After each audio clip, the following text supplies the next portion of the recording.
Extraction of element का video number 12 है। आज हम एक नया टॉपिक इसमें स्टार्ट करेंगे। अब तक हम आयरन और एल्यूमिनियम धातु का निष्कर्षण डिस्कस कर चुके हैं। अब हमें दो और धातुओं का निष्कर्षण डिस्कस करना है, एक है कॉपर और एक दूसरा हमारे पास है जिंक। तो अब हम पहले स्टार्ट करेंगे यहाँ पर एक्सट्रैक्शन ऑफ कॉपर। तो नेक्स्ट टॉपिक है हमारा that is extraction of copper.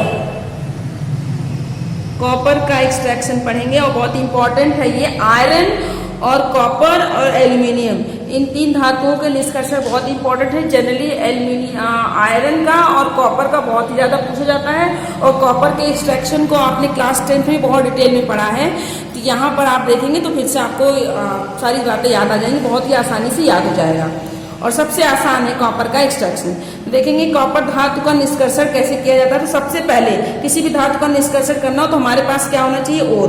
तो सबसे पहले लिखेंगे important ore of carbon, important ore of copper, important ore of copper. Copper के महत्वपूर्ण अयस्क कौन कौन से हैं, तो देखते हैं हम कॉपर के कौन कौन से अयस्क हैं और किस अयस्क के द्वारा निष्कर्षण किया जाता है। तो पहला है कॉपर पायराइट, बहुत इंपॉर्टेंट, इसका निष्कर्षण भी बहुत इंपॉर्टेंट है, याद रखिए कॉपर पायराइट। तो कॉपर पायराइट का फॉर्मूला आपको क्या करना है, अयस्क का नाम भी याद रखना है और साथ में उसका फॉर्मूला भी याद रखना है। Copper pyrite CuFeS2। उसके बाद है कॉपर ग्लांस,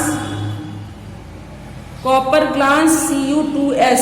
नेक्स्ट है क्यूपराइट, नेक्स्ट है हमारे पास क्यूपराइट Cu2O। फिर आ जाइए आप, नेक्स्ट है हमारा मेलाकाइट। मेलाकाइट फॉर्मूला है CuOH का होल ट्वाइस CuCO3, सारे और लिख दे रही हूं मैं। नेक्स्ट है एजुराइट, एजुराइट है हमारा CuOH का whole twice N2CuCO3, that is azurite, ये हो गया। अब देखिए हाँ कॉपर क्यूपराइट जो है ये आपने देखा Cu2O, सारे आपने और देख लिए। अब इसमें इंपॉर्टेंट कौन सा है, इंपॉर्टेंट है हमारा कॉपर पायराइट, क्योंकि इसी अयस्क के द्वारा कॉपर का निष्कर्षण किया जाता है। तो कॉपर का निष्कर्षण, extraction of copper carried by copper pyrite. तो कॉपर का निष्कर्षण कॉपर पायराइट के द्वारा होता है। देखिए ये सल्फाइड अयस्क है, ये ऑक्साइड अयस्क है कॉपर का, ये क्या है, दोनों कार्बोनेट अयस्क है, लेकिन किसके द्वारा होता है, कॉपर पायराइट के द्वारा। तो अगला हम यहीं पे लिख देंगे एक्सट्रैक्शन ऑफ कॉपर, कॉपर का निष्कर्षण, extraction of copper carried by copper pyrite. Important है ये कॉपर पायराइट, फॉर्मूला CuFeS2, इसके द्वारा इसका निष्कर्षण किया जाता है। कॉपर पायराइट के द्वारा कॉपर का निष्कर्षण करते हैं। क्लियर। तो ये और बहुत इंपॉर्टेंट क्योंकि इसका निष्कर्षण कर रहे हैं। इसके अलावा इनमें से एक, कम से कम आप एक और दो महत्वपूर्ण अयस्क के नाम आपको याद रखने हैं। अगला, अब हमने देख लिया कॉपर का अयस्क। अब हम यहाँ से स्टार्ट करेंगे कॉपर का एक्सट्रैक्शन। सबसे हमारे पास और है, कौन सा और है, कॉपर पायराइट। तो नेक्स्ट हमारी हेडिंग हो जाएगी extraction of copper, extraction of copper bye copper pyrite, bye copper pyrite और कॉपर पायराइट और की सहायता से कॉपर का निष्कर्षण, कॉपर का निष्कर्षण कॉपर पायराइट अयस्क के द्वारा। सबसे पहले क्या होता है, फर्स्ट प्रोसेस आपको पता है, first one that is crushing. सबसे पहले हमारे पास यदि और है तो हम क्या करेंगे, क्रशिंग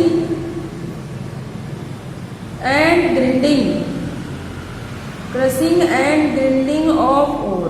ये कॉमन मेथड है सब में, crushing and grinding of ore. इसमें क्या हो जाएगा, क्रश और ग्राइंड करने के बाद, तोड़ने और पीसने के बाद और किस फॉर्म में हमें मिल जाएगा, पाउडर, पाउडर्ड ओर, ऑप्टेन, पाउडर और ऑप्टेन, हमें पाउडर और मिल जाएगा। और हमें पाउडर फॉर्म में मिल जाएगा। अब हमें पाउडर फॉर्म में और मिल गया तो हम अगले मेथड की तरफ चलें, उसको हम उसमें से इम्प्योरिटीज को दूर करें। तो दूसरा मेथड हमारा हो जाएगा that is concentration of ore. Concentration of ore, clear. तो concentration of ore, copper pyrite का सांद्रण, कॉपर पायराइट अयस्क का सांद्रण किस विधि द्वारा होता है? फ्रोथ फ्लोटेशन, झाग प्लवन या फेन प्लवन विधि द्वारा। कॉपर कंसंट्रेशन ऑफ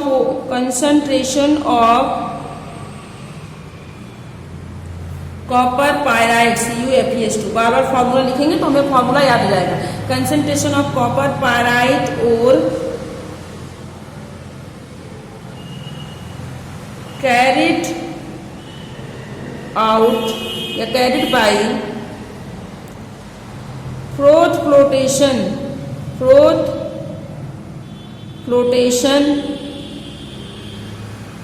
प्रोसेस, झाग प्लवन विधि के द्वारा होता है।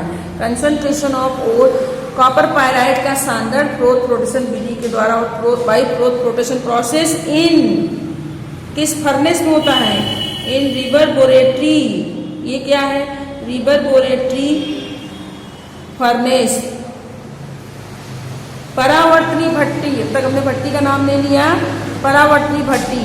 तो सल्फाइड अयस्क का सांद्रण किस भट्टी में होता है? परावर्तनी भट्टी में। और हम यहाँ पर किसकी बात कर रहे हैं? कॉपर पायराइट एक प्रकार का सल्फाइड अयस्क है। तो कॉपर पायराइट अयस्क का सांद्रण किस भट्टी में किया जाएगा?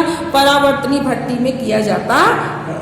तो अगला हमारा इसमें क्या हो जाएगा? फ्रोथ फ्लोटेशन प्रोसेस, और इसको हम यहाँ पर डिस्कस नहीं करेंगे क्योंकि हम ऑलरेडी डिस्कस कर चुके हैं। तो फ्रोथ फ्लोटेशन जब भी एग्जाम में आएगा तो आप यहाँ पर डिस्कस करेंगे। Froth flotation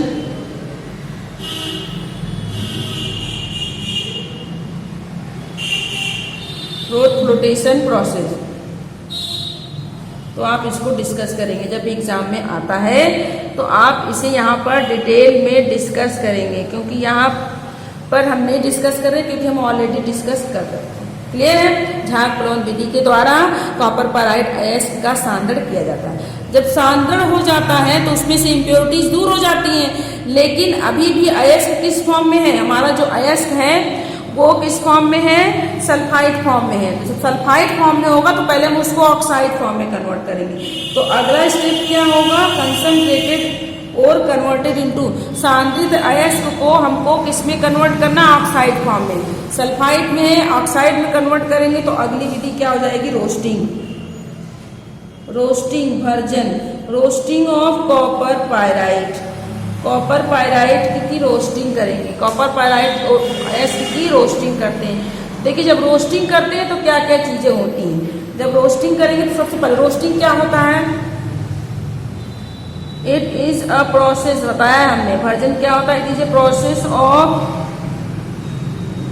conversion of sulphide ore into oxide ore in presence of air या ऑक्सीजन बाय हीटिंग। सल्फाइड अयस्क को उच्च ताप पर ऑक्सीजन की उपस्थिति में गर्म करने पर क्या मिल जाता है? ऑक्साइड अयस्क प्राप्त हो जाता है। सल्फाइड अयस्क को ऑक्साइड अयस्क में कन्वर्ट करना है गर्म करके ऑक्सीजन की उपस्थिति में। तो देखिए होता क्या है, सबसे पहले रोस्टिंग प्रोसेस में क्या करते हैं? इसको भट्टी के अंदर डाल करके, भट्टी के अंदर जो है डालते हैं। सॉरी अम्मी क्या बता दिया, थोड़ा सा मिस्टेक हो गया, सॉरी। ये रिवर्बोरेटरी फर्नेस, सॉरी यहाँ पर ये रिवर्बोरेटरी फर्नेस नहीं होगा क्योंकि ये सल्फाइड में होगा। सॉरी यहाँ पर ये फर्नेस नहीं होगा, ये यहाँ पर होगा। इसको आप इसको करेक्ट कर लेंगे।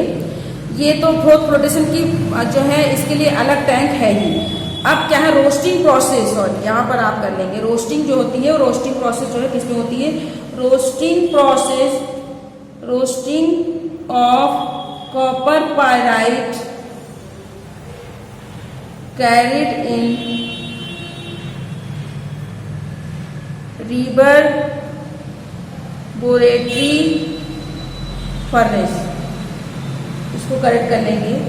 रिवर्बोरेटरी फर्नेस में रोस्टिंग ऑफ कॉपर पायराइट किसमें होता है? परावर्तनी भट्टी में इसका किया जाता है। कॉपर पायराइट को परावर्तनी भट्टी के अंदर डाल करके ऑक्सीजन की तेज वायु प्रवाहित करके जब उसको गर्म करते हैं तो उसमें उपस्थित जो भी अशुद्धियां होती हैं वो ऑक्साइड में कन्वर्ट हो जाती हैं और ऑक्साइड फॉर्म में ही वो बाहर निकल जाती हैं। तो कहने का सिंपल सा यहाँ पे मतलब ये है, कॉपर पायराइट अयस्क को इसमें डाल देंगे, कॉपर पायराइट अयस्क प्लस एयर, उसको मिला करके इसको किसमें डाल देंगे? कॉपर पायराइट अयस्क को जो है कॉपर पायराइट अयस्क को हम डाल देंगे रिवर्बोरेटरी फर्नेस में डाल देते हैं और डालने के बाद वायु की तेज धारा इस पर प्रवाहित करते हैं। वायु की तेज धारा प्रवाहित करते हैं तो क्या क्या देखिए चेंजेज होती है। By passing on passing air into copper pyrite अयस्क, डिफरेंट रिएक्शन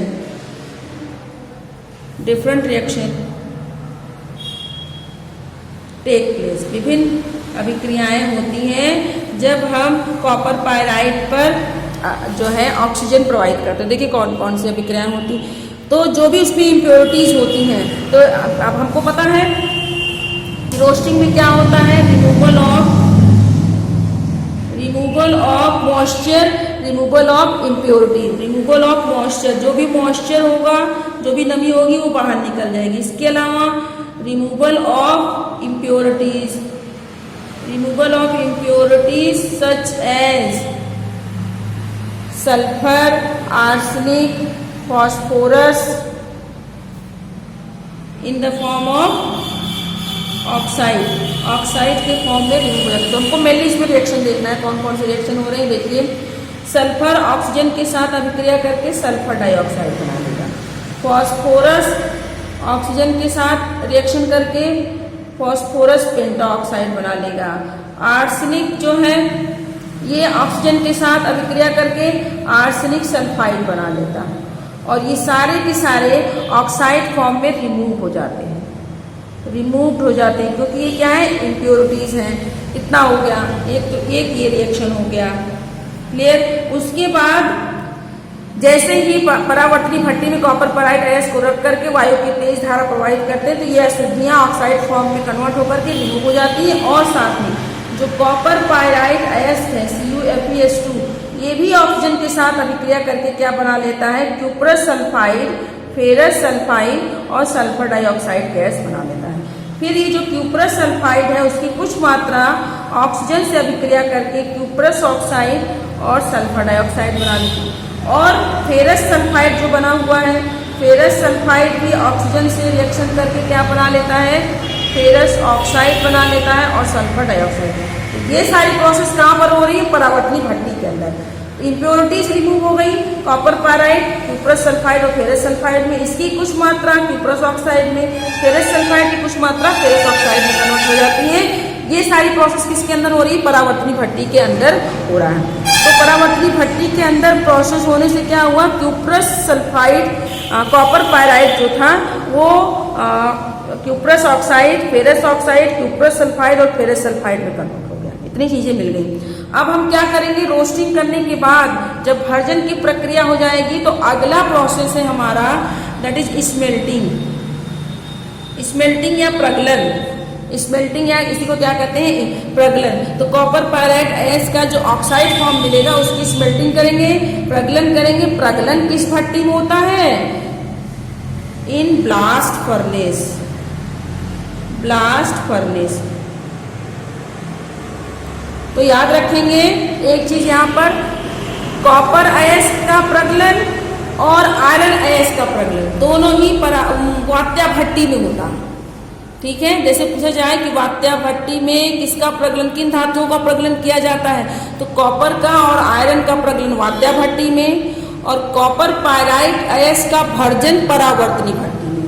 बस अब देखिए यहाँ पर आयरन भी हमने देखा था वात्या भट्टी, तो कॉपर की वात्या भट्टी भी वैसी होती है, लेकिन डिफरेंस क्या है, जो आयरन में वात्या भट्टी का उपयोग जिस आयरन अयस्क के प्रगलन में जिस वात्या भट्टी का उपयोग किया जाता है उसकी साइज बड़ी होती है, वो बड़े आकार का होता है, जबकि कॉपर पायराइट अयस्क में उपयोग की जाने वाली वात्या भट्टी का आकार छोटा होगा। ये छोटे आकार की होती है, लेकिन प्रगलन किसमें होगा, इन ब्लास्ट फर्नेस वात्या भट्टी में ही प्रगलन होता है। जो भट्टी स्टील की बनी हुई होती है और अंदर से जो है ईंटें, अग्नि सह ईंटें लगे हुए होते हैं। तो अब क्या करते हैं, वात्या भट्टी में हम जो भर्जन के बाद जो अयस्क हमें प्राप्त हुआ है उसको हम वात्या भट्टी के अंदर डाल देते हैं। जब वात्या भट्टी के अंदर डालते हैं, साथ में उसमें हम गालक मिला करके डालते हैं, उसमें फ्लक्स भी डाल देते हैं। तो अयस्क डाल देते हैं, रोस्टेड ओर, क्या क्या डालते हैं देखिए,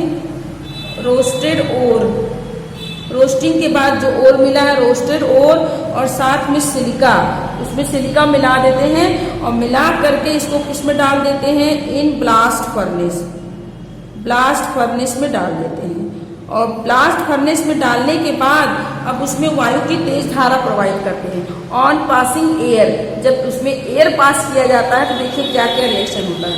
on passing air in blast furnace, तो ब्लास्ट फर्नेस में जब एयर पास करके उसको गर्म किया जाता है तो डिफरेंट रिएक्शन होते हैं। कौन कौन से रिएक्शन है हम यहाँ पर देखेंगे। देखिए, जो फेरस सल्फाइड है वो ऑक्सीजन के साथ अभिक्रिया करके फेरस ऑक्साइड में और सल्फर डाइऑक्साइड, उसके बाद आपका जो फेरस ऑक्साइड, जो फेरस सल्फाइड बना, वो फेरस ऑक्साइड के साथ अभिक्रिया करके फेरस ऑक्साइड जो बना है वो सिलिका के, जो हमने सिलिका भी डाल रखा है, सिलिका के साथ रिएक्शन करके बना लेता है फेरस सिलिकेट। यही क्या है, हमारा धातुमल बना लेता है। ये क्या है, फ्लक्स, और ये क्या हो गई, इम्प्योरिटीज। तो प्रगलन, धातुमल का निर्माण कहाँ पर होता है, ब्लास्ट फर्नेस में। प्रगलन की प्रक्रिया में धातुमल बनता है।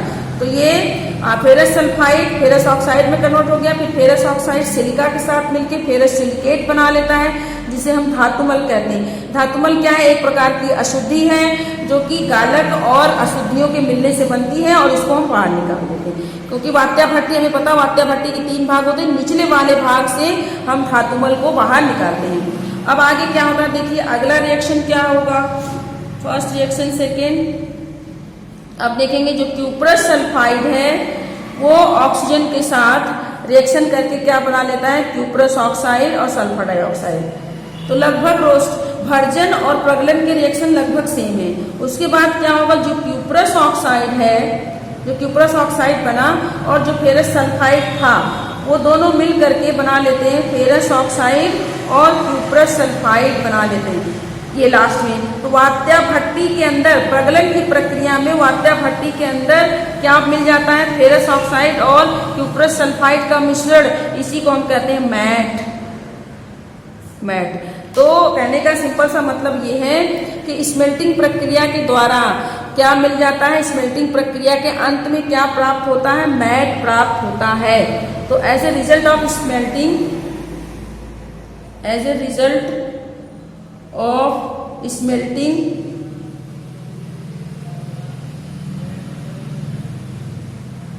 mixture of ferrous oxide and cuprous sulfide obtained, which is called matte, जिसे क्या कहते हैं, मैट कहते हैं। अक्सर एग्जाम में पूछता है मैट किसे कहते हैं, 1 नंबर का ऑप्शनल क्वेश्चन, मैट किसे कहते हैं, फेरस ऑक्साइड और क्यूप्रस ऑक्साइड के मिश्रण को मैट कहते हैं। मैट यहीं पे लिख देंगे, मैट किसे कहते हैं, मैट क्या है, mixture of ferrous oxide and cuprous sulphide, ferrous sulphide और क्यूप्रस ऑक्साइड के मिश्रण को मैट कहते हैं। और मैट किस भट्टी के द्वारा प्राप्त होता है, किस प्रक्रिया में प्राप्त होता है, तो मैट हमें प्रगलन की प्रक्रिया से प्राप्त होता है और वात्या भट्टी के अंदर से प्राप्त होता है। ये 3 इंपॉर्टेंट क्वेश्चन इसके हो गए। अब आ जाइए नेक्स्ट, अब हमें मैट मिल गया। अब इस मैट को लेकर के अगला एक भट्टी है बेसिमर परिवर्तक, तो बेसिमरीकरण करेंगे। नेक्स्ट हमारा हेडिंग होगा बेसिमराइजेशन। नेक्स्ट है दैट इज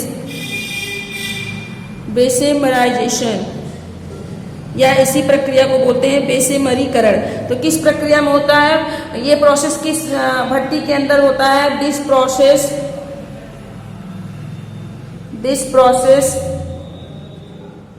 टेकन इनटू या take place into Bessemer converter. Bessemer converter ये प्रक्रिया किस भट्टी के अंदर होती है? बेसिमर परिवर्तक। प्रगलन के बाद इसमें एक अगला स्टेप है जो हमने जो है कंसंट्रेशन जो है ISC के निष्कर्षण में डिस्कस नहीं किया है। ये यहाँ पर एक नया प्रोसेस है, वो क्या है? दैट इज बेसिमराइजेशन, बेसिमरीकरण। बेसिमरीकरण प्रक्रिया बेसिमर परिवर्तक में होता है। प्रगलन के बाद जो मैट मिलता है उसी को बेसिमर परिवर्तक में डाल देते हैं। तो मैट जो है क्यूप्रस सल्फाइड और फेरस सल्फाइड के मिश्रण, ये क्या है? आपका मैट है। तो मैट को किस में डाल देते हैं? पुट इनटू बेसिमर परिवर्तक, जो है बेसिमर परिवर्तक भट्टी में डाल देते हैं। ये बेसिमर परिवर्तक एक प्रकार की भट्टी है जो नाशपाती के आकार की बनी हुई भट्टी होती है। इसमें मैट को डाल करके और मैट को डालने के बाद उसमें ऑक्सीजन की तेज धारा प्रोवाइड करते हैं। तो देखिए क्या होता है, और ये रोटेट भी करती है भट्टी। तो मॉल्टेन मैट, आगे देखेंगे, मॉल्टेन पिघली हुई मैट, पिघले फॉर्म में होता है। मॉल्टेन मैट कहने का सिंपल सा मतलब क्यूप्रस सल्फाइड और ferrous oxide. Molten matte transfer into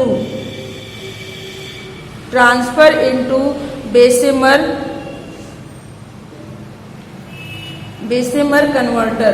तो रिएक्शन का यूज ज्यादा करें, लिखें कम। मॉल्टेन, क्योंकि लिखने से ज्यादा रिएक्शन है, रिएक्शन लिख देंगे तो आपका ये काम हो जाएगा। और रोस्टिंग वाली प्रक्रिया में आप जो है परावर्तनी भट्टी का डायग्राम भी ड्रॉ कर देंगे तो और अच्छा हो जाएगा। तो पिघले हुए मैट को बेसिमर परिवर्तक में डाल देते हैं एंड पासिंग एयर। अब उसके ऊपर क्या पास करते हैं? एयर। तो डिफरेंट रिएक्शन होते हैं, different reaction are take place. विभिन्न अभिक्रियाएं होती हैं जब हम मैट को जो है बेसिमर परिवर्तक भट्टी के अंदर डाल करके एयर पास कराते हैं। तो डिफरेंट रिएक्शन हो रही हैं। कौन कौन सी रिएक्शन हो रही हैं इसको हम नेक्स्ट वीडियो में डिस्कस करेंगे।